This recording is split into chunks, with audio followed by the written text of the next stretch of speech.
أعوذ بالله من الشيطان الرجيم. بسم الله الرحمن الرحيم. يا أيها الناس كلوا مما في الأرض حلالا طيبا ولا تتبعوا خطوات الشيطان إنه لكم عدو مبين.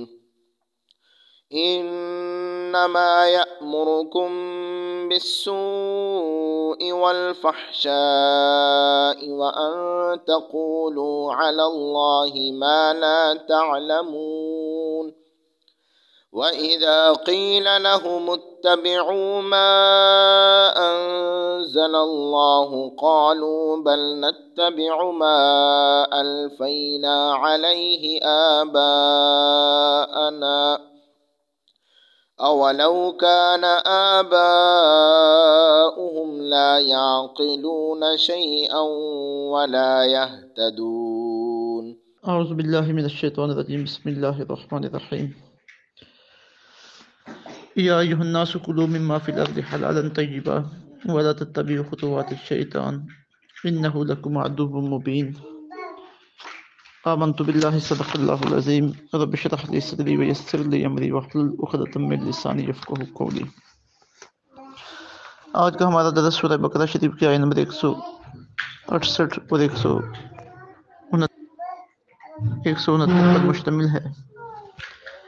یہ آیات تجربات اسلام کے حلال و حرام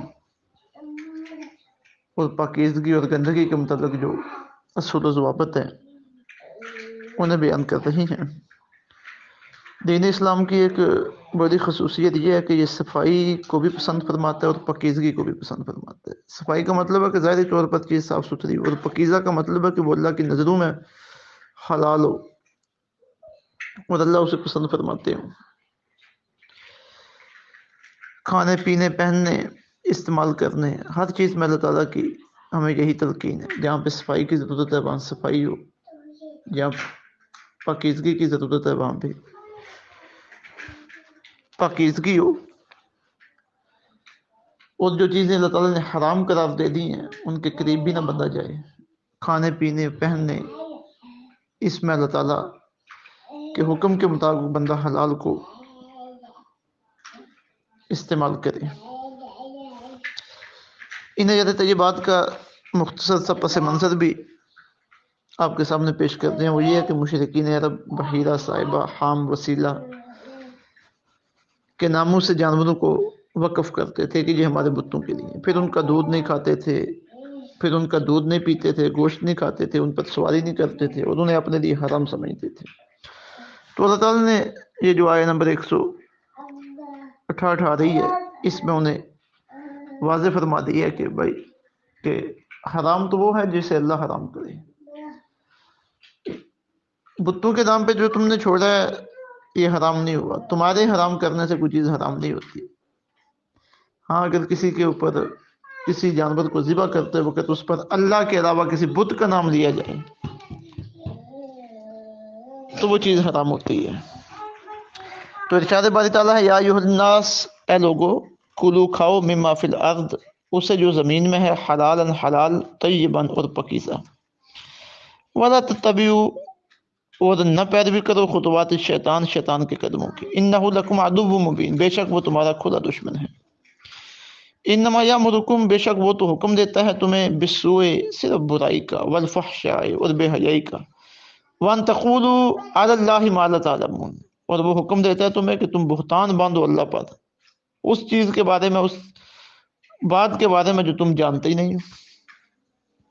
تو یہ اللہ رب العزت نے آگاہی دی ہے کہ کھانے پینے، پہننے، ہر معاملے میں تم حلال اور پاکیزہ چیزوں کو استعمال کرو۔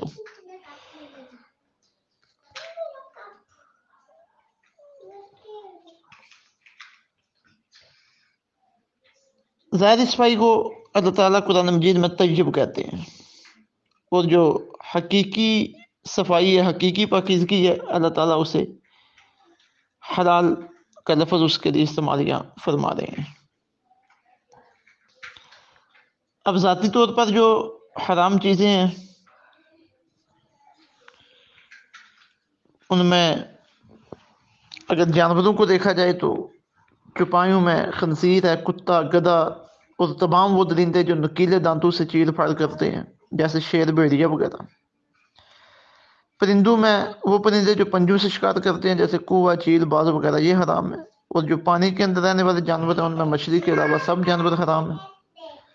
حشرات الارض یعنی کیڑوں مکوڑوں میں خون والے جانور جیسے سانپ، نیولا، چوہا، چھپکلی وغیرہ یہ حرام ہے۔ گو جو ہے وہ مکروہ تحریمی ہے۔ اور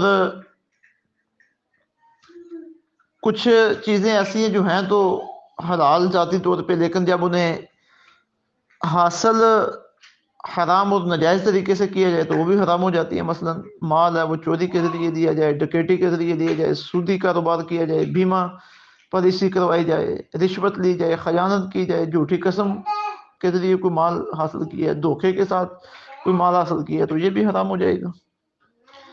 حلال کی طریق یہ بنتی ہے کہ حلال وہ چیز ہے، وہ جانور ہے یا کوئی بھی چیز ہے جسے شریعت اسلامیہ نے حرام نہ قرار دیا، وہ چیز حلال ہے۔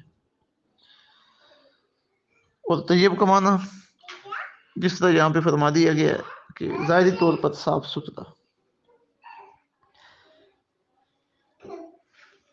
تو دین اسلام میں جو اس کے متعلق احکامات ہیں، اب یہ بنیاد بن رہی آیت، یا ایھا الناس کلوا مما فی الارض حلالا طیبا، اے لوگوں کھاؤ زمین سے جو حلال اور پکیزہ ہے، ولا تتبعوا خطوات الشیطان، اور شیطان کے نقش قدم پہ نہ چلو، انہ لکم عدو مبین، بے شک وہ تمہارا کھلا دشمن ہے۔ اب وہ تو تمہیں برے راستے پہ لگائے گا، اسی راستے پہ لگائے گا جس کا تمہارا دینی اور دنیاوی نقصان ہے، آخرت کا نقصان ہے۔ انما یامرکم بالسوء، بے شک وہ تو تمہیں برائی کا حکم دیتا ہے، برا کام کرنے کا، بری چیزیں کھانے کا، بری چیزیں استعمال کرنے کا، کاروبار کرنے کے برے طریقوں کا۔ اب ہمارے ہاں جو اسلامی نظام معاشیات کا بنیادی اصول ہے وہ یہی ہے نا کہ کسب معاش کی کھلی چھٹی نہیں ہے، کہ محنت ہر معاملے میں محنت بندہ کرے اور ہر چیز کمائے، نہیں، کھلی چھٹی نہیں ہے، بلکہ اس میں وہ تمام دروازے بند کر دیے گئے ہیں جن میں کسی کی کمزوری، مجبوری اور ناداری سے فائدہ اٹھایا جائے اور وہ آگے جا کے جھگڑے کا سبب بنے۔ تو یہ بڑا خوبصورت نظام ہے، اس میں ہر بندے کو اس کی محنت کا پھل ملتا ہے، دولت چند ہاتھوں میں سمٹ کے نہیں رہ جاتی بلکہ معاشرے میں چلتی رہتی ہے، سرکل لگا رہتا ہے اس کا۔ والفحشاء، اور تمہیں بے حیائی کا حکم دیتا ہے۔ اب بے حیائی کے جتنے بھی ذریعے ہیں، جتنے بھی راستے ہیں، وہ سب شیطانی راستے ہیں۔ وان تقولوا علی اللہ ما لا تعلمون، اور شیطان تمہیں حکم دیتا ہے تاکہ تم اللہ پر وہ بہتان باندھو اس چیز کے بارے میں جسے تم جانتے ہی نہیں، اللہ پر بہتان باندھو، حرام چیزوں کو حلال کرنے لگ جاؤ یا حلال چیزوں کو حرام کرنے لگ جاؤ اپنی مرضی سے، اپنی خواہش سے۔ نہیں، جب کلمہ پڑھ لیے تو پھر شیطان کی نہیں ماننی، اللہ کی ماننی ہے۔ اللہ نے جو حلال قرار دیا وہ حلال، اسے حلال جاننا ہے، اور اللہ نے جو حرام قرار دیا اسے حرام جاننا ہے۔ تو یہ اہم آیات طیبات میں ہیں حلال و حرام کے متعلق۔ اللہ رب العزت حلال و حرام چیزوں کی ہمیں پہچان عطا فرمائے، اور کھانے پینے، پہننے اور زندگی گزارنے ہر معاملات میں اللہ تعالی ہمیں ان آیات طیبات پر عمل کی توفیق عطا فرمائے۔ وما علینا الا البلاغ المبین۔